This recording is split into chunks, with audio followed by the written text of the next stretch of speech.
안녕하세요. 저는 60대 여성입니다. 썰밤 구독자님들은 믿었던 도끼에 발등 찍혀본 적이 있나요? 저는 있어요. 다른 사람도 아니고 뱃속에 10달 내내 품고 키웠던 자식놈들에게 아주 단단히 배신을 당했죠. 제 얼굴에 침 뱉기 같아서 친한 사람들에게도 속 시원하게 털어놓은 적이 없는데요. 익명의 힘을 빌어 이곳에 제가 겪은 끔찍한 일을 공유해 보려고 합니다. 그래도 마지막엔 속이 뻥 뚫리는 사이다가 준비되어 있으니 꼭 끝까지 들어주세요. 그럼 시작해 볼게요. 제 인생에서 가장 힘들었던 순간을 꼽으라고 한다면 아무래도 남편이 먼저 세상을 떠났을 때가 아닌가 싶어요. 남편과는 마을 어르신들 주선으로 만나게 됐는데요. 비록 연애 결혼은 아니었지만 나름 알콩달콩 잘 살았어요. 남편이 그 시대 남자들답지 않게 참 다정다감하고 가정적이었거든요.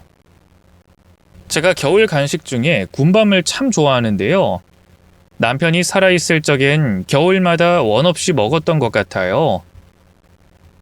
남편이 퇴근길에 매일 한 봉지씩 사오곤 했거든요. 행여나 식을까봐 품에 넣고 달려오는 바람에 군밤은 따끈따끈한데 이 사람 얼굴이며 두 귀는 새빨갛게 얼어 있었죠. 그런 남편 덕분에 금실 좋은 부부 소리를 듣고 살았어요. 슬아의 아들 둘에 딸 하나, 3남매를 낳고 키웠는데요. 동네 사람들이 다들 동화 속에나 나올 법한 화목한 집안이라며 얼마나 부러워했는지 몰라요. 하지만 인생사 새옹지마라고 큰애가 중학교 들어갈 무렵 뜻밖의 불행이 찾아왔어요. 바로 남편이 간암에 걸린 거였죠. 항암 치료부터 시작해서 할 수 있는 치료란 치료는 죄다 해봤는데요. 그 어떤 것도 남편을 다시 일으켜 세우기엔 역부족이었어요. 결국 남편은 투병한 지 1년 만에 눈을 감고 말았습니다. 배우자를 먼저 떠나보낼 때의 심정이란 뭐라 말로 표현하기가 힘들어요. 나를 둘러싼 세상이 무너지는 기분 그 이상이었죠. 맘 같아선 남편의 뒤를 따라가고 싶은 마음이 굴뚝 같았어요. 하지만 저만 보고 있는 자식들을 생각하면 차마 그럴 수도 없었죠. 다들 어느 정도 컸으면 모를까 그때 큰아들 나이가 고작 14살이었고요. 둘째 아들과 막내딸은 초등학생이었으니까요. 다들 아직 부모님 보살핌이 필요한 나이였죠. 졸지에 집안의 가장이 된 저는 부랴부랴 일자리를 알아보기 시작했어요. 원래 남편은 작은 물류회사를 다니고 있었는데요. 3남매를 키우기엔 아무래도 벌이가 빠듯해서 저축 같은 건 꿈도 꿀 수 없었어요.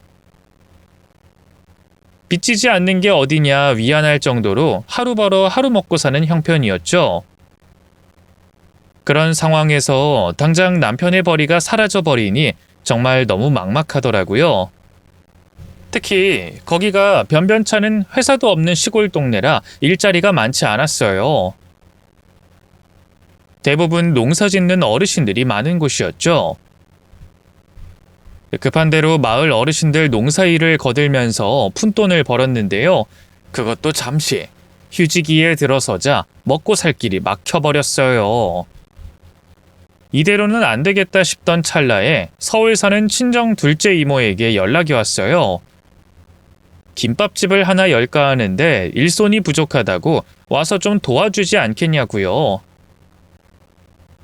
사실 일할 사람이야 널리고 널렸을 텐데 굳이 제게 연락해준 사정은 뻔했어요. 제 처지를 알고 어떻게든 도와주고 싶어서였겠죠. 남편도 없이 애 셋을 데리고 상경한다는 게 두렵긴 했어요. 하지만 그렇다고 다른 방도가 있는 것도 아니었죠. 결국 저는 고민하다 살던 집을 정리했고요. 아이들을 데리고 서울로 가는 완행열차에 몸을 실었습니다. 둘째 이모 밑에서 김밥집 일을 돕는 건 생각보다 쉽지 않았어요. 김밥 주문 특성상 아침 일찍 필요로 하는 단체 주문이 많았고요. 그래서 늘 새벽 서너 시에 가게로 출근해 수백 줄의 김밥을 말아야 했죠. 그러고 나면 쉴 틈 없이 또 가게로 밀어닥치는 홀 손님들을 상대해야 했어요. 점심 저녁 장사 끝나고 잠깐 숨 돌리고 나면 바로 또 다음날 재료를 손질해야 했고요. 제때 밥을 챙겨 먹긴커녕 화장실 갈 시간도 없는 경우가 많았네요. 그래도 다행히 아이들은 남편의 빈자리에도 불구하고 무럭무럭 잘 자라줬어요. 다들 어디 한 군데 크게 아픈 곳 없이 건강했고요. 큰아들은 공부도 곧잘 해서 학교에서 상장도 많이 받아왔네요. 하지만 아무래도 서울이라 그럴까요? 주변에 학원을 보내거나 따로 개인 교습을 시키는 부모들이 많았어요. 자연스레 혼자 공부하던 큰아들은 고등학생이 되면서 성적이 많이 떨어졌죠. 그러자 속상했던가 봐요. 생전 안 그러던 애가 고3이 되면서 개인 교습을 시켜달라 조르더군요. 엄마, 내 친구 영재 알지? 우리 학교 전교 1등. 걔가 1학년 때까지만 해도 나보다 공부 못했거든? 근데 그 선생님한테 개인 교습 받고 성적이 쑥 올라간 거래. 그 선생님이 서울대만 벌써 수십 명을 보냈대. 나도 그 선생님한테 교습 받게 해주면 안 돼? 응? 엄마도 맘 같아선 보내주고 싶은데 그 교습비가 얼마 정도 하는데? 한 달에 80만 원이래. 80만 원은 지금도 큰 돈이지만 그땐 더 큰 돈이었어요. 제 한 달 월급에 준하는 수준이었죠. 결국 저는 안 된다면서 난색을 표할 수밖에 없었는데요. 그러자 큰아들은 단식 투쟁까지 해가면서 졸랐네요. 엄마, 내가 뭐 다른 애들처럼 노는데 돈을 쓴다는 것도 아니고 마음껏 공부가 하고 싶다는 거잖아. 나 꼭 명문대 들어가고 싶어. 그래야 좋은 직장 들어가서 엄마 호강시켜주지. 제발 부탁이야. 나 그 과외에 딱 반년만 시켜줘. 응? 아들 말처럼 다른 것도 아니고 공부하는데 돈이 필요하다는 건데 그걸 해주지 못하는 스스로가 너무 비참했어요. 아들도 안타까웠고요. 결국 망설이다가 둘째 이모에게 월급을 가불해 줄 수 없겠냐고 물어봤어요. 제 사정을 안 이모는 선뜻 아들의 개인 교습비를 빌려줬죠. 언제든 갚을 수 있을 때 갚으라면서요. 정말 얼마나 감사했는지 몰라요. 돈 쓴 보람이 있게 큰아들의 성적은 개인 교습을 받자마자 쑥쑥 올라갔고요. 그 어렵다는 명문대학에도 한 번에 턱하니 붙었네요. 다른 아이들도 큰아들 같기만 했다면 더 바랄 게 없었을 텐데 다른 두 아이의 진로는 많이 달랐어요. 큰형 닮아 공부를 곧잘 하던 둘째는 고등학생이 되자마자 질 나쁜 친구들과 어울리기 시작했는데요. 동급생들을 하도 때려서 학교에서 연락이 안 오는 날이 없었고요. 문방구나 슈퍼에 들어가서 물건을 훔치다 걸린 적도 부지기수였네요. 그때마다 저는 피해자분들에게 허리 굽혀 사죄하고요. 병원비나 물건값을 배상해줘야 했어요. 안 그래도 큰아들 교육비 때문에 허리가 휠 지경인데 둘째마저 그렇게 사고를 쳐대니 감당하는 게 너무 힘들었죠. 그래서 저도 모르게 딸에게 하소연을 많이 했는데요. 딸 입장에선 그게 참 힘들었나 봐요. 언젠가부터 낯빛도 어두워지고 말수도 점차 줄더니 급기야 마음대로 학교를 빠지기 시작했어요. 혹시 제 둘째 오빠처럼 나쁜 길로 빠진 게 아닐까 걱정이 됐는데요. 학교만 안 갈 뿐 딱히 문제 행동을 일으키진 않았어요. 그냥 집에서 조용히 혼자 책을 읽거나 저 대신 오빠들을 위해 밥을 차려주거나 하더군요. 한 번은 왜 학교를 안 가냐고 날 잡고 혼낸 적이 있는데요. 울면서 뜻밖의 사실을 고백하더군요. 나 반 애들한테 따돌림 당하고 있어. 그래서 가기 싫어. 엄마, 나 그냥 학교 안 다니면 안 돼? 그냥 검정고시 칠게.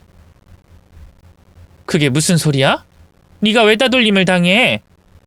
몰라. 경이라고 먼저 따돌림 받던 애가 있었는데 너무 안 돼 보여서 체육 시간에 몇 번 같이 짝꿍했더니 언젠가부터 애들이 나랑도 안 놀려고 하잖아. 오히려 경이는 다른 애들하고 잘 놀기 시작했는데 내가 가서 말 걸어도 이제 못 본 채 해. 집도 못 살고 아빠도 없는 주제 건방지대. 딸의 말을 듣는데 가슴이 무너져 내렸어요.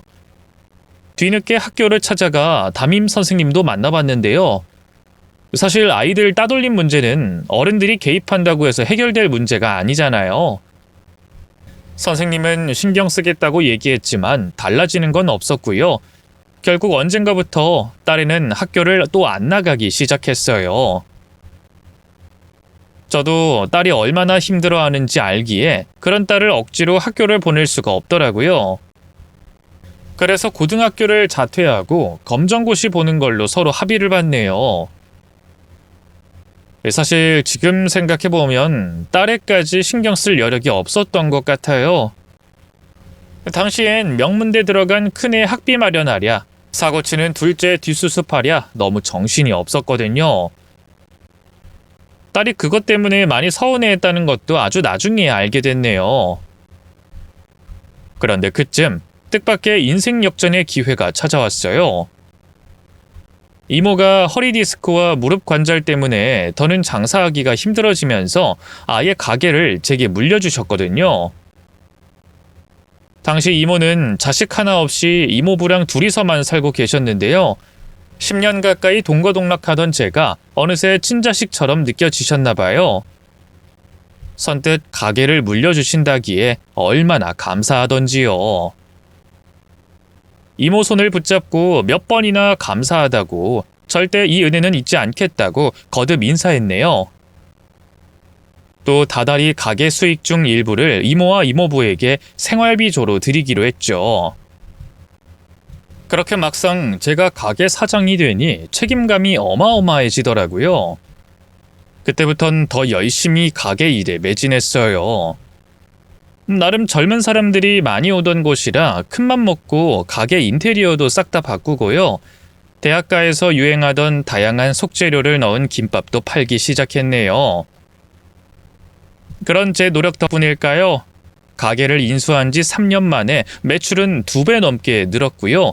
운 좋게 맛집 방송에도 소개가 되면서 손님들이 줄을 잇기 시작했어요. 그와 비례해서 어느 순간부터 통장에 돈이 무섭게 쌓여가기 시작했죠. 재테크의 문외한인 제가 생각하기에도 이 돈을 그냥 가만히 놀리는 건 아니다 싶더라고요. 그래서 모은 돈으로 제일 먼저 가게 건물부터 사들이고요. 부동산 사장님의 조언대로 인근 상가 건물도 하나 매수했어요. 빚을 생각보다 많이 끼긴 했지만 그건 다달이 받는 월세로 상쇄가 될 것 같더라고요. 정신을 차려보니 저는 어느새 그 대단하다는 건물주가 되어 있었네요. 김밥집도 더는 운영할 필요가 없어서 다른 사람에게 권리금을 받고 넘겨줬죠. 그 사이 아이들도 각자 독립해 자기 가정을 꾸렸어요. 대기업에 들어간 큰애는 같은 회사 다니는 여자와 결혼해 살림을 꾸렸고요.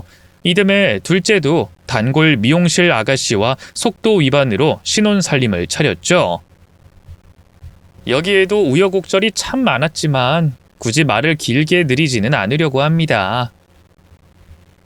어쨌든 졸지에 손주도 생겼으니 좋은 게 좋은 거라 생각하려 했네요.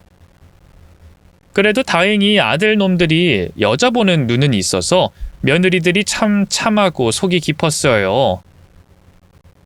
큰 며느리는 회사 다니느라 바쁠 텐데도 매일같이 제게 안부 전화를 걸었고요. 혹시 뭐 필요한 건 없는지 수시로 챙겼네요. 둘째 며느리는 갑작스러운 임신으로 미용실을 그만두고 전업주부가 됐는데요. 제게 살림을 배우겠다는 핑계로 매일같이 저희 집에 드나들었어요. 하지만 정작 살림을 가르쳐 주려고 하면 못하겠다고 우는 소리를 해서요. 결국 같이 나가서 밥 사 먹고 쇼핑도 하고 수다도 떨고 애먼 시간만 보내기 일쑤였죠. 그래도 혼자 사는 노인네라 그런지 그런 시간들이 싫진 않더라고요. 오히려 살갑게 구는 둘째 며느리를 보고 있자면 딸 같은 며느리라는 게 바로 이런 거구나 싶어서 기분이 좋아졌죠. 그쯤에 제 고민은 막내딸이 30이 넘도록 시집 못 가는 거 그거 하나밖에 없었네요. 막내딸은 검정고시를 친 다음 작은 출판사 격리로 들어갔는데요. 남들처럼 몇 번 연애도 하는 것 같더니만 그게 결혼까지 이어지진 못하더라고요. 30이 넘어서부턴 아예 주말에 외출도 잘 안 하더군요. 뭐 요즘에야 30 넘은 여자들도 잘만 시집 간다지만 어디 그 시절엔 그랬나요? 20대 후반만 돼도 노처녀 소리를 듣던 시절인데요. 그래서 막내딸한테 얼른 좋은 남자 만나라고 잔소리도 하고요. 맞선도 추진해 보려고 했는데요. 본인이 의사가 없으니 도통 일이 진행되질 않더라고요. 엄마, 난 남자라면 이제 지긋지긋해. 바람 피고 여자를 아주 지 밑으로 보는 종자들 투성이라고. 맘 같아선 그냥 혼자 살고 싶어. 네가 뭐가 부족해서 혼자 살아. 얼른 좋은 사람 만나서 결혼하고 가정 꾸려야지. 엄마도 혼자 살고 있잖아. 작은 김밥집에서 김밥 말다 건물주 돼서 혼자 잘 살고 있는데. 나도 그냥 엄마처럼 살래. 요즘은 여자가 능력만 되면 얼마든지 혼자 살 수 있는 시대라고. 엄마랑 너랑 같아? 엄마는 너희 아버지 돌아가시면서 혼자 살게 된 거고, 엄마가 혼자 너희 3남매 키우면서 얼마나 힘들었는데 결혼을 안 한대? 오빠들처럼 빨리 네 가정 꾸려서 독립을 해야 엄마도 이제 엄마 인생 살 거 아니야. 꼭 결혼해야만 독립인가? 난 이미 집 구해서 따로 나와 살고 있잖아. 그러니까 내 걱정 말고 이제 엄마 인생 살아. 딸은 도통 말이 통하지 않았어요. 이러다 평생 노처녀로 늙어 죽을 것 같아 너무 걱정이 됐죠. 그렇게 딸과 결혼 문제로 입씨름하던 어느 날이었어요. 제 인생에 뜻밖의 비극이 찾아오고 말았죠. 그쯤 뭘 먹기만 하면 자꾸 체하고 속이 더부룩해서 병원을 찾았는데요. 글쎄, 위암이라고 하지 뭐예요? 이미 꽤 진행이 된 상태라서 생존율이 30%도 안 된다고 하더군요. 암이라는 말을 듣자마자 목구멍이 콱 막히면서 울분이 차올랐어요. 남편을 간암으로 떠나보내고 얼마나 힘들게 살았는데 그 결과가 이런 거라니. 세상이 어쩜 이렇게 제게 잔인할까 눈물만 났네요. 병원에선 바로 입원해서 항암 치료를 시작하자고 했지만 도무지 의지가 생기지 않았어요. 남편도 마지막까지 병원에 누워만 있다가 죽어버렸으니까요. 어차피 가망이 없는 거라면 병원에서 허송세월을 보내는 대신 의미 있는 시간을 보내고 싶었죠. 결국 저는 의사의 만류를 뒤로하고 혼자 집으로 돌아왔어요. 그리고 신변 정리를 시작했죠. 아무래도 제일 걱정되는 건 자식들이었는데요. 때마침 그 주 주말이 제 생일이었거든요. 큰며느리가 유명한 한정식집을 예약해뒀다고 해서 모처럼 만에 온 가족이 다 같이 모여 저녁을 먹기로 한 차였죠. 다행히 큰아들과 작은아들 내외 그리고 막내딸까지 빠짐없이 참석해줬네요. 저녁을 먹고 후식을 먹을 쯤에 제 병을 털어놨어요. 모두 충격을 금치 못했고요. 급기야 며느리들은 엉엉 울기 시작했네요. 큰며느리는 손수건을 꺼내 붉어진 눈시울을 닦아내기 바빴고요. 작은 며느리는 자기 배를 감싸며 어머님, 손주 태어나는 것도 못 보고 이렇게 가시면 어떡해요? 우리 찐빵이가 할머니를 얼마나 좋아하는데 하면서 아이처럼 울음을 터뜨렸어요. 작은 아들도 아니 이게 말이 돼? 왜 하필 우리 엄마야? 왜 하필? 하면서 성을 내더군요. 제일 먼저 충격을 수습한 건 큰아들이었어요. 이럴 게 아니라 일단 병원부터 가보자고 하더군요. 요즘 의료기술이 얼마나 발전했는데요. 그깟담 얼마든지 고칠 수 있을 거예요. 대학 동창들 중에 의사인 놈들도 있거든요. 제가 우리나라 최고의 명의한테 진료받게 해드릴게요. 그러니까 아무 걱정 마세요. 됐다. 의사 말이 이미 말기라서 손 쓸 방법이 없다더구나. 난 너희 아버지처럼 가망성 없는 치료에 매달려서 얼마 안 남은 인생 낭비하고 싶지 않어. 그냥 남은 기간 동안 너희들하고 시간 보내고 하고 싶은 거 다 하면서 그렇게 살련다. 제 말에 자식들의 표정이 어두워졌어요.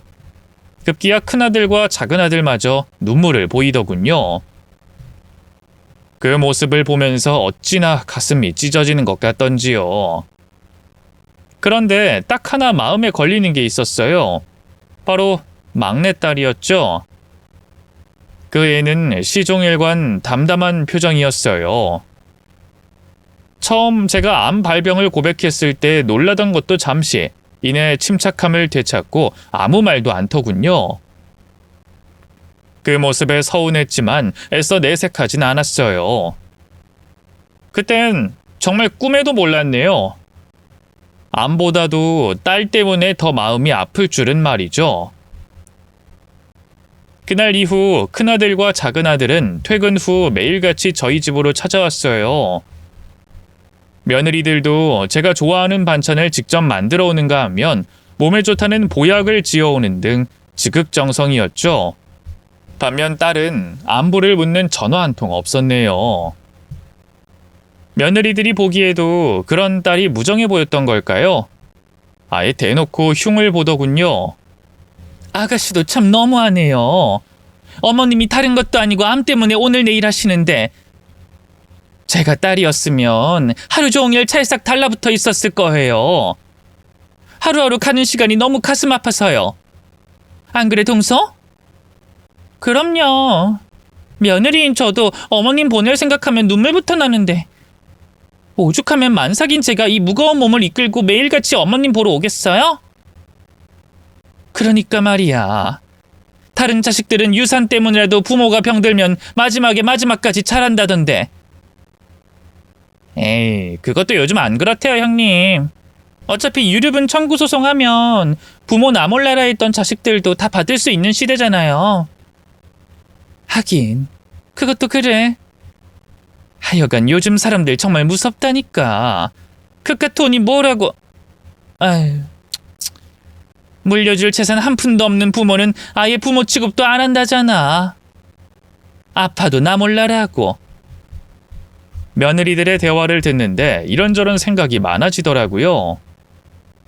혹시 딸이 제가 곧 죽는다니까 병수발 들기 싫어서 아예 손절하기로 한 건 아닐지 마음이 안 좋더군요. 며느리들 말처럼 요즘 젊은 사람들은 똑똑해서 어차피 재산도 소송으로 자기 몫만큼 돌려받을 수 있다는 걸 다 아니까요. 또 제가 생각해봐도 딸한테는 두 아들만큼 잘 못해준 것 같더라고요. 학교를 그만둘 때도 제 오빠들 등살에 치여 뭐 하나 챙겨준 게 없었으니까요. 제가 울적해하는 걸 알았는지 며느리들이 애써 밝은 표정으로 저를 위로했어요. 에이, 어머님, 표정이 왜 그러세요? 아가씨한텐 제가 한번 연락해 볼게요. 기운 내세요. 네? 맞아요. 어머님한테는 저희가 있잖아요. 저희는 부모 병 걸렸다고 내다버리는 그런 자식들하고는 다른 거 아시죠? 전 땡전 한 번 못 물려받는다 해도 어머님 끝까지 모실 거예요. 며느리들의 위로를 듣고 있자니 절로 눈물이 나더라고요. 그래도 딸 같은 며느리들이 둘이나 있어서 참 다행이다 싶었네요. 며느리들에게 전혀 다른 속내가 있다는 걸 알게 된 건 그로부터 약 한 달 뒤였죠. 그쯤에 저는 병원에서 계속 연락이 오는 걸 무시하고 여기저기 바쁘게 놀러 다니고 있었어요. 일하느라 못 가봤던 전국의 온갖 명소도 가보고요. 한 번쯤 배워보고 싶었던 피아노도 배우는 중이었죠. 갑자기 사람이 안 하던 짓을 해서일까요? 암 진단을 받은 후 쭉 몸 상태가 좋지 않았는데 피아노 학원을 다녀온 어느 날 온몸이 너무 뜨거운 거예요. 목도 간질간질하고 말이죠. 바로 병원을 갈까 하다가 괜히 항암 치료 권유만 받게 될 것 같아 꼭 참았어요. 참 미련한 행동이었죠. 결국 저는 그날 새벽 고열로 정신이 오락가락했어요. 이대로 죽는구나 싶었죠. 간신히 다시 정신을 차렸을 땐 창밖으로 해가 밝아오고 있었는데요. 그 타오르는 태양을 보고 있자니 갑자기 살고 싶다는 집념이 끌어오르더군요. 이를 악물고 침대에서 거실까지 기어갔어요. 그리고 소파 아래에 있던 핸드폰을 손에 쥐자마자 119에 신고했고요. 30분도 안 돼 도착한 구급대원들에게 실려 응급실로 이동했죠. 병원에 도착하자마자 저는 까무룩 정신을 잃었어요. 나중에야 알았는데 폐렴까지 갈 만큼 심각한 상태였다 하더군요. 의사가 뒤늦게 달려온 두 아들과 며느리에게 마지막을 준비해야겠다는 말까지 했을 정도였다니까요, 뭐. 그 뒤로도 저는 한동안 혼수 상태였어요. 그런데 이상하게 정신은 너무나 명료했죠. 호흡기를 단 채 생사를 오가는 제가 생생하게 느껴졌고요. 자식들이 바로 앞에서 상심한 표정으로 서 있는 것까지 보였네요. 당장이라도 일어나서 괜찮다고 얘기하고 싶은데 정작 몸은 손가락 하나도 까딱할 수 없었어요. 일종의 유체이탈 현상을 경험했다고나 할까요? 그런데 바로 그때였어요. 갑자기 며느리가 유서 한 장 안 써두신 것 같은데 그럼 아가씨한테 가는 재산은 막을 수가 없는 거예요? 하고 묻더군요. 그러자 작은 며느리가 인상을 썼어요. 막을 수 없죠. 아가씨가 소송 걸면 다 끝인데. 아, 그러니까 내가 어머님 이렇게 되기 전에 미리 재산 좀 증여받자고 얘기했잖아요. 아이, 당신 목소리 낮춰. 다른 사람들이 들으면 어쩌려고. 엄마가 이렇게 빨리 죽게 될 줄 알았나? 참나. 암도 아니고 폐렴이라니. 그러게 노인네 작작 좀 돌아다니지. 에이, 정말 기가 막혀. 영수, 너야말로 목소리 낮춰. 어쨌든 내가 변호사 통해서 한번 알아볼게. 미정이 걔는 계집애인데 아들인 우리랑 똑같이 재산을 나눠 갖는다면 그건 말이 안 되는 거잖아. 방법이 있을 거야. 아니, 그래, 똑똑한 형이 좀 알아봐. 난 형만 믿을 테니까. 두 아들이 주고받는 대화를 듣고 있는데 정신이 멍해졌어요. 생전에 제게 살갑게 굴던 그놈들이 만나 어안이 벙벙해지더군요. 낯설게 느껴지는 건 생전 처음 보는 차가운 표정으로 저를 노려보고 있는 며느리들도 마찬가지였어요. 뭔가 단단히 잘못됐다 싶더군요. 그동안 믿었던 자식놈들이 사실은 제 유산만 노리고 있었다니 도무지 믿을 수가 없었어요. 모든 게 꿈이었으면 하고 바랬죠. 결국 절망감에 허우적거리던 저는 까무룩 정신을 잃었는데요. 다시 깨어났을 땐 막내딸이 홀로 제 앞에서 눈물을 흘리고 있었어요. 엄마, 일어나. 나 왔으니까 이제 일어나라고. 세상이 이렇게 황망하게 가버리면 난 어떡하라고. 제가 암 발병을 고백할 때만 해도 눈물 한 방울 안 흘리던 딸이었어요. 하지만 그건 다른 사람들도 있었기 때문에 자기 진심을 감춘 거라는 깨달음이 뒤늦게 들더군요. 딸은 어릴 때 따돌림을 받은 경험이 있어서일까요? 늘 타인 앞에서 강해 보이고 싶어하는 아이였어요. 실은 그 누구보다 여린 마음을 갖고 있으면서 말이죠. 엄이란 사람이 그런 딸의 진심도 제대로 몰라보다니 너무나 후회스러워서 당장이라도 일어나 딸을 안아주고 싶었지만 역시나 몸은 제 맘처럼 움직여주질 않았네요. 그런 상황에서 딸이 다시 오열하며 입을 열었어요. 엄마, 일어나라고. 내가 그동안 엄마한테 왜 못 왔는데. 엄마 내 친구 은영이 알지? 간호사로 일하는.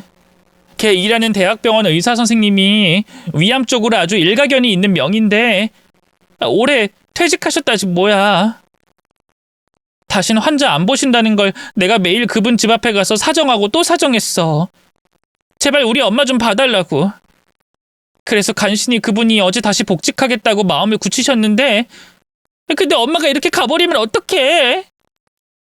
제발 일어나 엄마. 눈 좀 뜨라고. 역시나 딸은 저를 버린 게 아니었어요.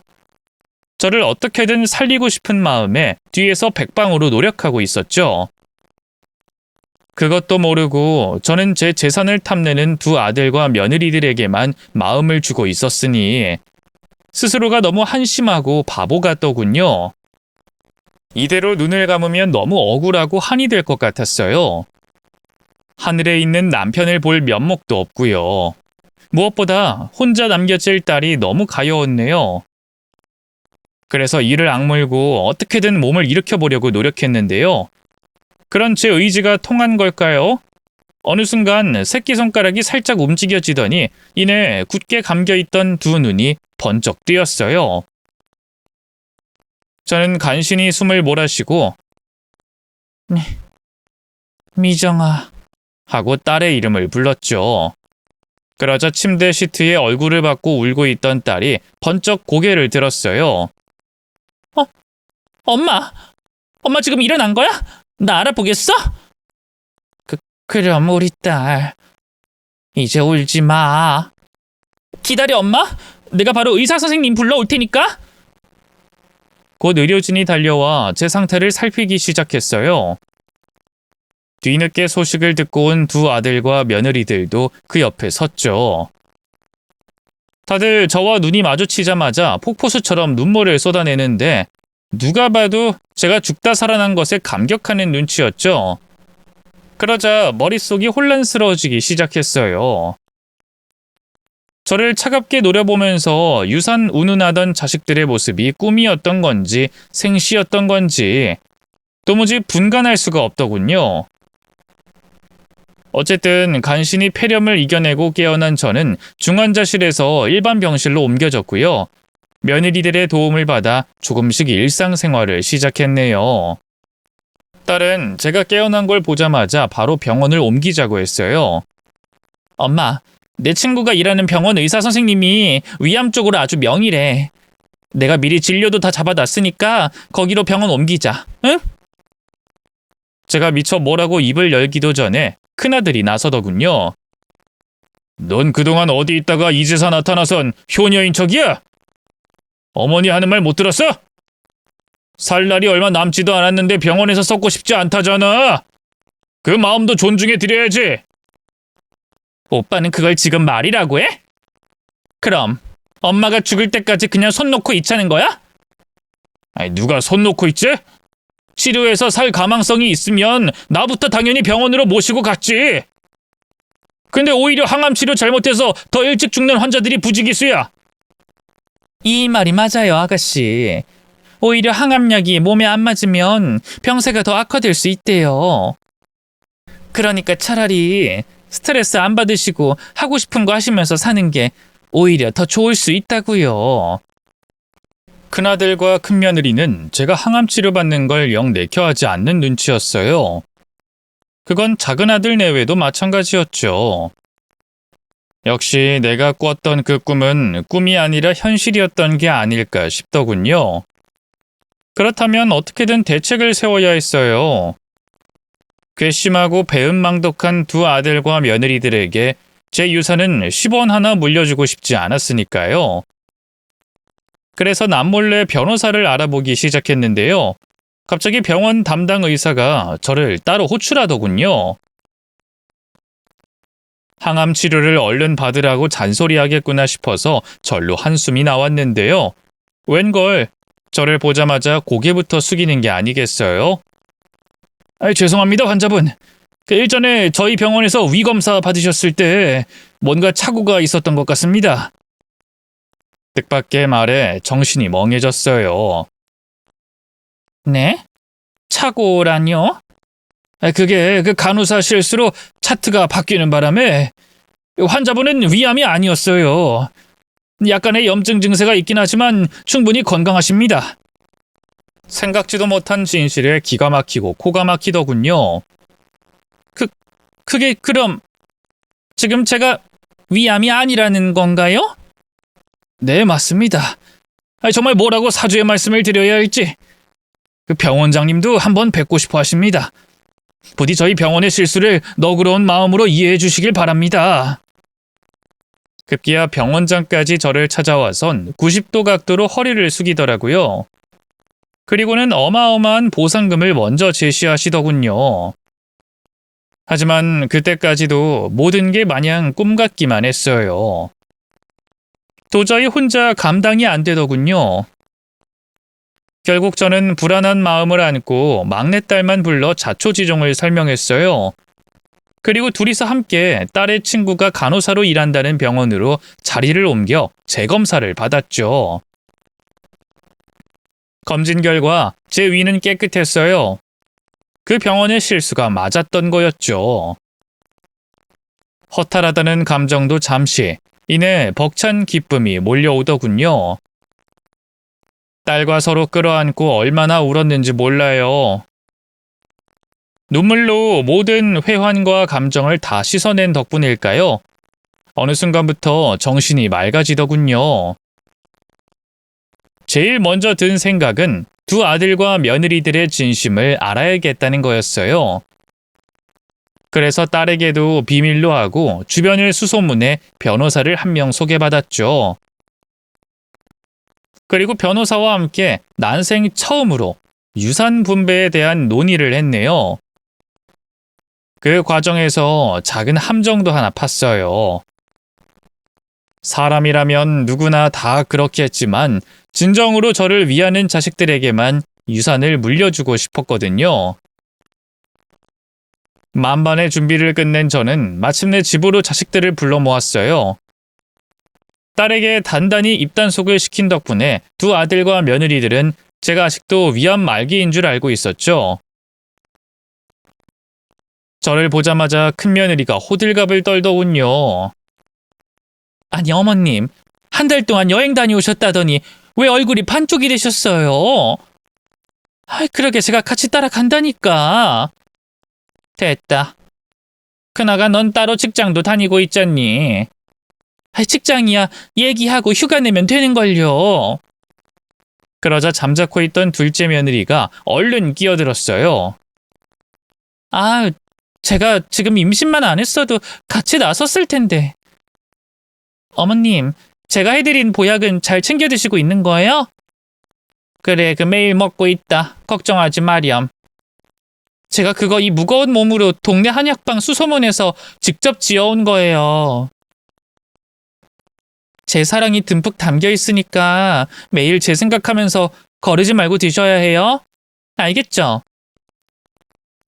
옛날 같았으면 그런 며느리들의 마음 씀씀이에 감동에 어쩔 줄 몰라 했을 거예요. 하지만 한번 의심하기 시작해서일까요? 왠지 모르게 그 모습도 너무나 가증스러워 보이더군요. 더는 호들갑 떠는 꼴이 보고 싶지 않아서 얼른 서랍장에 있던 종이 한 장을 꺼냈어요. 자식들의 시선이 단번에 거기에 쏠리더군요. 너희도 알다시피 이제 내가 살 날이 얼마 남지 않았잖니. 얼마 전에 폐렴으로 한번 위험한 고비를 넘기고 나니까 유서라도 한 장 남길 걸 그랬다는 후회가 들더구나. 그래서 퇴원하자마자 바로 이렇게 유서를 썼다. 제 말이 끝나기가 무섭게 큰아들이 어머니, 어떻게든 오래오래 살 생각을 하셔야죠. 유서는 무슨 유서예요. 하고 타박을 했어요. 하지만 말과는 달리 어느새 손을 뻗어 제가 들고 있던 유서를 낚아채더군요. 차분한 눈으로 그 안에 담긴 내용을 읽던 큰아들의 얼굴이 이내 경악으로 물들었어요. 어머니, 이게 대체 무슨... 지금 여기 적힌 내용이 맞는 거예요? 전 재산을 사회단체에 기부한다고요? 그래. 내가 주변을 좀 보니까 유산이 많으면 자식놈들끼리 싸우기만 하더라. 어차피 너희 셋 다 나름 독립도 했고 직장 다니며 자기 밥벌이도 하고 있고 굳이 내가 재산을 남기지 않더라도 잘 살 것 같아서 말이야. 너희들 아버지가 생전에 암 때문에 그렇게 고생하다 가셨고 나도 암 때문에 곧 죽을 팔자 아니니. 그래서 암 때문에 고통받은 환우단체랑 사회단체에 뭐라도 좋은 일 좀 하고 가려고. 그럼 혹시 아니? 내가 생전에 착하게 못 살았어도 하늘에서 가엾게 여겨서 천국으로 인도해 주실지. 그러자 작은 아들이 분을 이기지 못하고 벌떡 몸을 일으켰어요. 말도 안 돼! 난 이미 엄마 유산 받을 생각으로 직장까지 때려쳤다고! 사업하려고! 근데 내 유산을 누구 맘대로 사회단체에 기부를 해? 이거 취소할 수 있는 거지? 그치 엄마? 철없는 작은 아들은 그새 또 직장까지 때려쳤더라고요. 처가 임신까지 한 마당에 어쩜 그렇게 책임감이 없는지 정말 너무 한심하더군요. 그런 아들을 한심하게 바라보다 단호한 표정으로 입을 열었어요. 아니, 취소 못한다. 그럴 마음도 없고. 웃기지 마. 이깟 종이 쪼가리가 뭐라고 내 유산을 가져간대? 누구 마음대로? 이깟 종이 쪼가리라니. 이미 변호사 만나 법적 공증까지 다 받은 거야. 너희들 마음대로 유언 내용 변경할 수 없을 거다. 그러자 흥분하는 작은 아들을 말리던 둘째 며느리가 이를 악물며 저를 노려봤어요. 그걸 지금 말이라고 해요? 어떻게 배 아파 낳은 자식들은 나 몰라라고 그 어마어마한 유산을 사회에 기부하겠대요?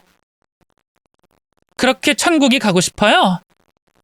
나 이 집에 시집 올 때도 아파트 한 채 해주는 걸 그렇게 아까워하더니 아주 끝까지 자기만 생각하는 이기적인 노친네 아니야. 그때 폐렴 걸렸을 때 확 뒤졌어야 하는데. 작은 아들이 사고쳐서 결혼한다고 했을 때 제가 집이며 결혼식 비용이며 뭐며 다 해줬거든요. 근데 작은 아들도 며느리도 고마워하긴커녕 오히려 신혼집으로 더 큰 평수의 고급 아파트를 바라더라고요. 그건 욕심이다 싶어서 그냥 작은 평수의 빌라를 해줬는데 작은 며느리는 그걸로 지금까지 쭉 앙심을 품고 있던 눈치였어요. 근데 제가 재산이 많으니 여지껏 티를 안 내고 살살 웃으며 잘 보이려고만 했던 거죠. 본색을 드러낸 건 작은 아들 내외뿐만이 아니었어요. 몇 번이고 유서를 되풀이해서 읽던 큰아들이 이내 그 유서를 갈기갈기 찢어버리더군요. 저는 이딴 유서 못 받아들입니다. 지금 당장 변호사 불러서 유서 다시 쓰세요, 어머니. 네가 뭔데 나한테 이래라 저래라야? 난 그동안 너한테 할 만큼 했다. 너 고등학생 때 그 어려운 형편에도 빚내서 고액과외 시켜줘. 대학교 4년 학비 내줘. 중간에 어학연수도 보내줘. 네가 해달라는 건 다 해줬어. 근데 넌 나한테 돌려준 게 뭐가 있니? 자식 가지고 장사하는 것도 아니니 말은 안 했다만 너 취업하자마자 나한테 내복 한 벌 해준 거 빼곤 뭐 해준 것도 없잖아. 오히려 돈 한 푼 안 모으고 바로 결혼하는 바람에 집이며 뭐며 내가 다 해줬지. 그래서 그게 그렇게 아까우세요? 부모가 자식한테 해준 건데? 아까운 게 아니라 해줄 만큼 해줬다는 거지. 둘째네도 마찬가지고. 내가 마음에 걸리는 건 미정이 말곤 없다. 너희 둘만 신경 쓰느라 미정이한테 뭐 하나 해준 게 없으니까. 그러자 바락바락 대거리하던 큰아들이 흠칫했어요. 제 말에 뭐 하나 틀린 게 없었으니까요. 그러자 잠자코 있던 큰며느리가 갑자기 버럭 목소리를 높이더군요. 그래서 뭐 아가씨한텐 따로 유산이라도 주겠다 이거예요? 아니 어머님, 노망 들었어요? 성자 흉내내는 것도 아니고 무슨 전 재산을 다 사회에 기부해요. 하는 집 보니 치매인 것 같은데? 어머님 치매죠? 맞죠? 치매면 유서에 법적인 효력 없어요. 그러니까 이거 다 무효라고요. 두고 보세요. 저 소송 걸 거예요. 소송 걸어서 법적인 저희 권리 당당하게 보장받을 거라고요. 발악하는 큰며느리와 다른 자식들을 보니 그제야 눈을 흐리게 하던 콩깍지가 벗겨지는 기분이었어요. 저는 짐승만도 못한 자식놈들을 뒤로하고 딸에게 눈짓했죠. 그리고 네 의견은 어떠냐고 물어봤죠. 엄마 뜻이 그렇다면 그렇게 해. 어차피 난 결혼할 것도 아니고 지금 혼자서 충분히 밥벌이 잘하고 있으니까. 딸은 그렇게 대답하는 한편 왜 제가 암이 아니라는 걸 밝히지 않는지 궁금한 눈치였어요. 그런 딸의 의문에 대답해주기 위해서 저는 이쯤에서 진실을 밝히기로 했죠. 엄마가 위암이 아닌 걸 왜 오빠들한테 말 안 하는지 궁금해? 질문은 딸에게 했지만 실은 두 아들과 며느리들 들으라고 한 말이었어요. 역시나 다들 입을 떡 벌리더군요. 작은 아들이 엄마, 그게 무슨 말이야? 위암이 아니라니? 하고 되묻더군요. 저는 그런 자식들에게 병원에서 있었던 일을 차분하게 설명해줬네요.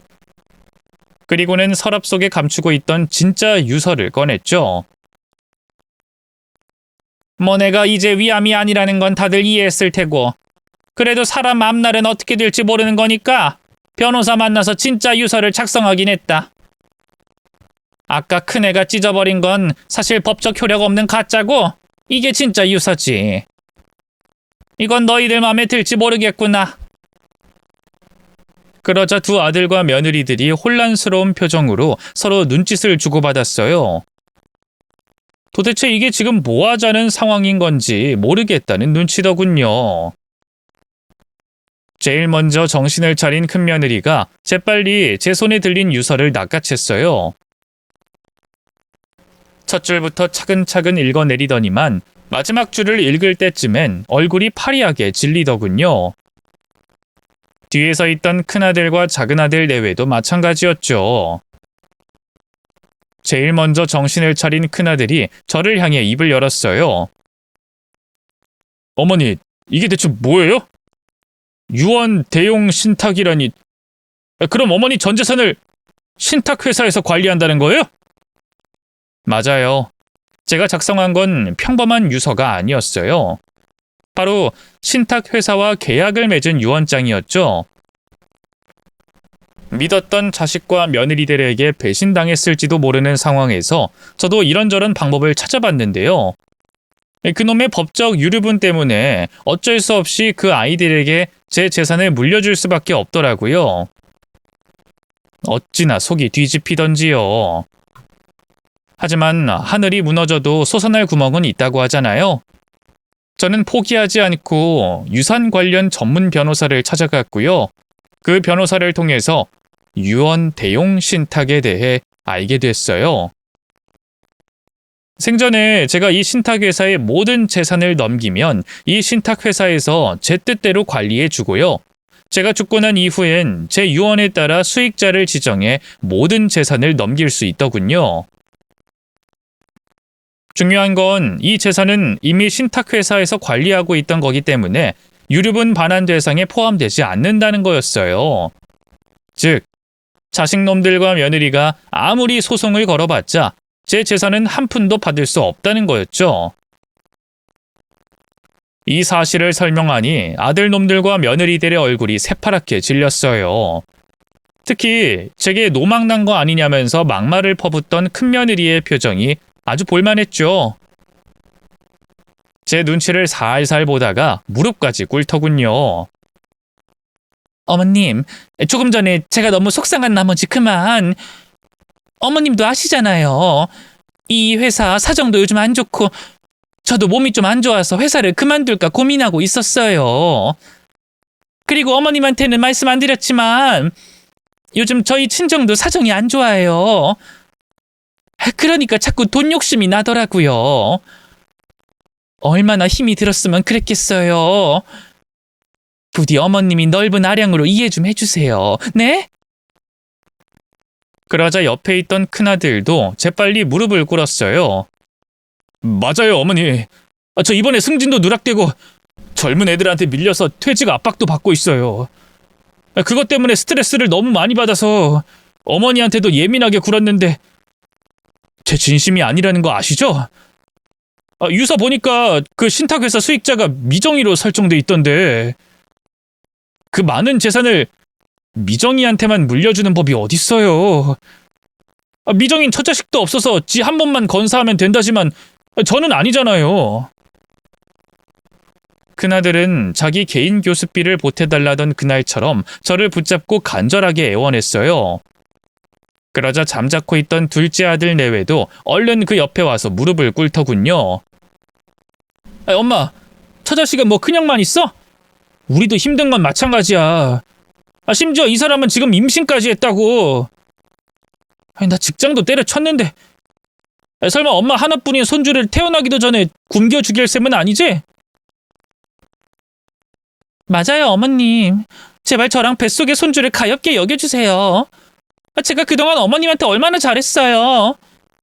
진짜 딸처럼 매일 찾아뵙고 수다 떨고 쇼핑하고 그랬잖아요. 저는 어머님이 돌아가실까봐 얼마나 무서웠는데요. 근데 모든 게 다 거짓말이었다니 배신감이 느껴지기도 하는데요.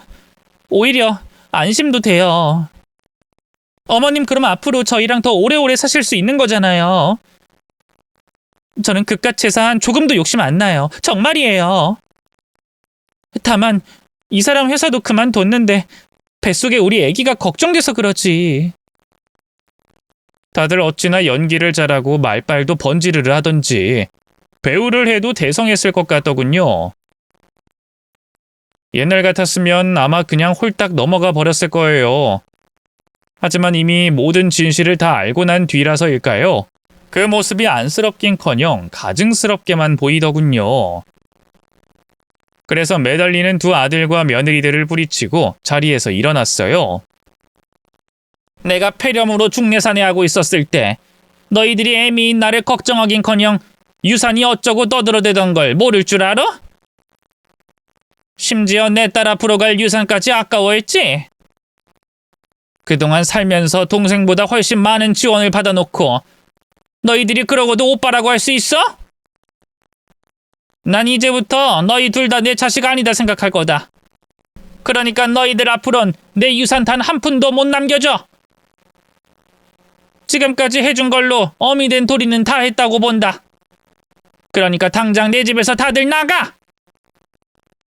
저는 두 아들과 며느리들을 그 자리에서 몰아냈어요. 하지만 다들 울며불며 난리를 칠 뿐 도통 나갈 생각을 않더군요.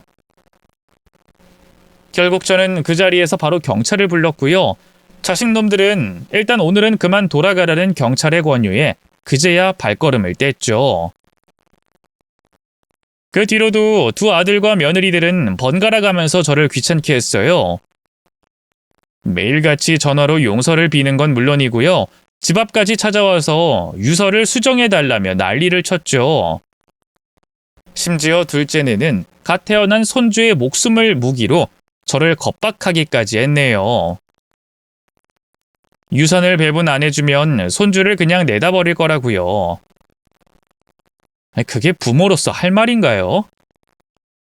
저는 그 일로 더욱더 정이 떨어져서 매몰차게 자식놈들을 모르쇠 했죠. 저는 제가 자식 농사를 나름 잘 지었다고 생각했는데 모든 건 제 착각에 불과했어요. 큰아들은 결국 얼마 안가 회사에서 잘렸고요. 퇴직금과 그간 모아둔 돈으로 사업을 했다가 완전히 말아먹고 말았죠. 지금은 알코올 중독자가 돼서 집에서 술만 퍼마신다는데요. 큰며느리 혼자 그 뒤치다꺼리를 다 하고 있다 하더군요. 작은아들 역시 회사를 그만두고 계속 놀기만 했나 봐요. 경제적인 문제로 허구한 날 작은 며느리와 다투다 결국 이혼했더군요. 이렇다 할 학벌도 기술도 없던 작은아들은 지금 막노동을 하고 있고요. 작은 며느리는 이혼 후 미용 일을 다시 하고 있다 하대요. 가엾은 손주는 사돈댁에서 키우고 있고요. 그래도 제 자식들인 만큼 이제라도 지원을 해줘야 하나 고민이 되기도 하는데요. 밑 빠진 독에 물 붓기는 아닐지 걱정이 돼요. 또 두 아들에게 받은 배신감이 아직 치유가 덜 되기도 했고요. 그래도 다행히 저는 딸과 둘이 행복하게 잘 살고 있어요. 그때 일을 계기로 현재 아들 둘과는 완전히 인연을 끊고 미국으로 건너왔는데요. 딸은 이곳에서 한국어 교사로 일하고 있고요. 저는 작은 한국 식료품점을 운영하면서 살고 있습니다. 머나먼 이국 땅에서 때때로 외로움을 느끼기도 했는데요. 최근에 딸이 좋은 남자를 만나 결혼하고 예쁜 손주까지 태어나면서 그런 감정도 싹 사라졌어요. 딸 도와서 손주 돌보랴, 가게 운영하랴 정신없는 요즘입니다. 그래도 하나뿐인 손주의 재롱을 보고 있자면 너무 행복해요. 사위도 제게 얼마나 잘하는지 몰라요. 사실 인종이 달라서 한 가족이 되긴 힘들지 않을까 꺼려졌던 적도 있는데요. 웬걸 딸 못지않게 제게 얼마나 잘하는지 몰라요. 제가 만들어준 한국 음식이 최고라면서 늘 엄지를 치켜 올린답니다. 변호사로 일하고 있어서 돈도 잘 벌고요. 어찌 보면 딸이 꾸린 가정에 얹혀 사는 처지라 할 수도 있겠지만 저를 진심으로 위해주는 딸과 사위가 있어서 더는 외롭지 않네요. 부디 손주가 좋은 짝 만나는 거 보는 날까지 건강했으면 하는 바람뿐입니다. 두 아들 놈들 문제는 좀 더 시간을 두고 고민해봐야겠어요. 긴 얘기 들어주셔서 고맙습니다. 모두 건강하세요.